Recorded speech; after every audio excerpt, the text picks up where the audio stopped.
Every night on this broadcast, we share images of the war in the Gaza Strip and unimaginable horrors of war overall. And those images have prompted one local doctor into doing the most important work of her entire career. Our Walid Alamla spoke with Dr. Talia Pahianakis after her speech at the Islamic Society of Michiana. Walid, what help did the doctor provide? Yeah, guys, back in June, Dr. Pahianakis made the decision to leave her 2 children and husband for nearly a month to travel to Gaza and do her part in helping the Palestinian people. But making that trip means preparing for the ultimate sacrifice.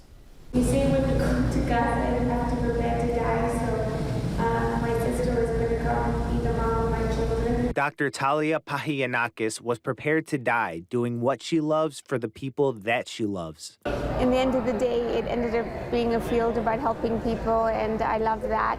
Eventually, with this war, the opportunity came up, and I was inspired by Dr. Hina Chima. So there was someone I know that was going, and I had to take the opportunity and go with her. During her time, the OBGYN was working in cities like El Mawasi and Khan Yunis, the site of El Nasser Hospital, and the mass grave of over 300 Palestinians found back in April. And the conditions here are only getting worse. There were no instruments, there were no drapes.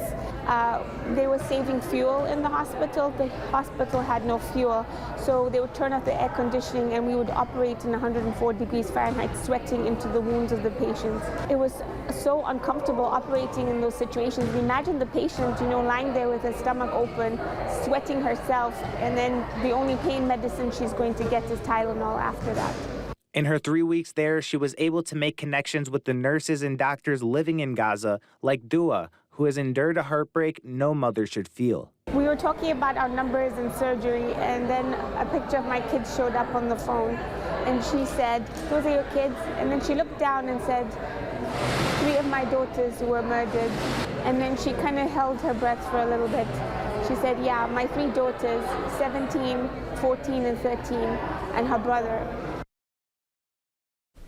Dr. Pahianakis urges us to continue talking about what's happening to the innocent civilians in Palestine, and she does plan on making another trip out to Gaza after giving birth to her 3rd child in the coming months. She says if it's a girl, she will name her daughter Jannah, which means heaven in Arabic, as a reminder for all the Palestinians who have been killed. Wow, that's dramatic stuff. Thank you, Walid Alamla, tonight. Matt?